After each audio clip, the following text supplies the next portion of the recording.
नमस्कार, आपका स्वागत है। दोस्तों, हिंदू धर्म के अनुसार आश्विन कृष्ण पक्ष की प्रतिपदा तिथि से अमावस्या तक का समय श्राद्ध या पितृपक्ष कहलाता है। इस दौरान पितर यमलोक से 16 दिनों के लिए धरती पर आते हैं। साल में ये विशेष दिन होता है जब आप अपने पितरों को सम्मान देकर उनका ऋण उतारने की कोशिश करते हैं। उन्होंने आपके इस जीवन में लाकर जो उपकार किया है उसके प्रति श्रद्धा प्रकट करने का यह त्योहार है। श्राद्धों को 3 पीढ़ियों तक करने का विधान है। मान्यताएं हैं कि हर साल इन दिनों श्राद्ध पक्ष में सभी जीव परलोक से मुक्त होते हैं, जिनसे वे स्वजनों के पास जाकर तर्पण ग्रहण कर सके।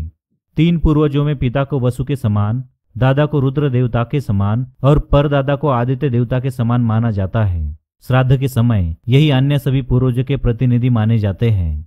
श्राद्ध पक्ष में पितरों के अलावा ब्राह्मण, गाय, कुत्ते और कौवे को भी भोजन दिया जाता है।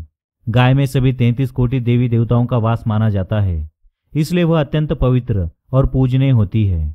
कुत्ते और कौवे को पितर का रूप माना जाता है। सनातन धर्म में इसे विशेष महत्व दिया गया है। यह वो समय है जब मृत पूर्वजों की आत्मा की शांति के लिए विशेष कर्मकांड किए जाते हैं। माना जाता है श्राद्ध पक्ष के दौरान किए गए दान पुण्य पितरों तक पहुंचते हैं और परिवार वालों को उनका आशीर्वाद प्राप्त होता है। अगर किसी जातक की कुंडली में पितृदोष की मौजूदगी है तो श्राद्ध पक्ष के दौरान इसके निदान हेतु किए गए उपाय विशेष रूप से फलदायी साबित होते हैं। गरुड़ पुराण में बताया गया है कि कौवे यमराज के संदेशवाहक होते हैं। श्राद्ध पक्ष में कौवे घर घर जाकर खाना ग्रहण करते हैं। इससे यमलोक में स्थिर पितर देवताओं को तृप्ति मिलती है। अगर किसी कारणवश कौवे को भोजन नहीं दिया जाए तो यह पूर्वजों की नाराजगी का कारण बनते हैं और आपके द्वारा दिया गया भोजन ग्रहण नहीं करते तो यह पितरों के रोष और उनकी नाराजगी को जाहिर करता है। सनातन धर्म से संबंधित परिवारों में कौवों से जुड़ी ये सभी मान्यताएं प्रचलित है, जिसका पूर्ण सम्मान किया जाता है। इसके अलावा भी कुछ शुभ और अशुभ संकेत हैं जो कौवे द्वारा इस श्राद्ध पक्ष में दिए जाते हैं। आप इन संकेतों को समझकर अपने आने वाले समय की दिशा पता कर सकते हैं। तो आइए जानते हैं कौन से है वो संकेत जो कौवे द्वारा पितृपक्ष में हमें मिलते हैं। पर उससे पहले अगर आपने हमारे चैनल को सब्सक्राइब नहीं किया है तो इसे सब्सक्राइब कर लीजिए, साथ ही वीडियो को लाइक करना ना भूलें। पहला संकेत, अगर आपको श्राद्ध पक्ष के दौरान गाय और कौवे का एक साथ दिखना भी शुभ माना जाता है। गाय की पीठ पर कौवे को बैठा हुआ दिखाई देना यह भी एक अच्छा प्रतीक माना जाता है। वहीं अगर कौवा गाय की पीठ पर बैठकर चोंच से उसकी पीठ खरोचता दिखाई दे तो समझ लेना चाहिए कि आपके जीवन में बहुत बड़ी खुशी आने वाली है या यह धन आगमन का सूचक भी होता है।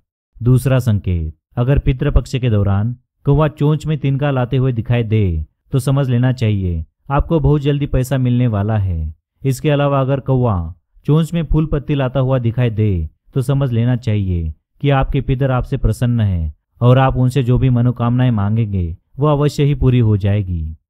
तीसरा संकेत, अगर श्राद्ध का भोजन करने के बाद कौवा किसी पानी के स्थान पर जाकर बैठ जाए तो इसका अर्थ यह है कि आपकी कोई खोई हुई चीज जल्दी वापस मिलने वाली है।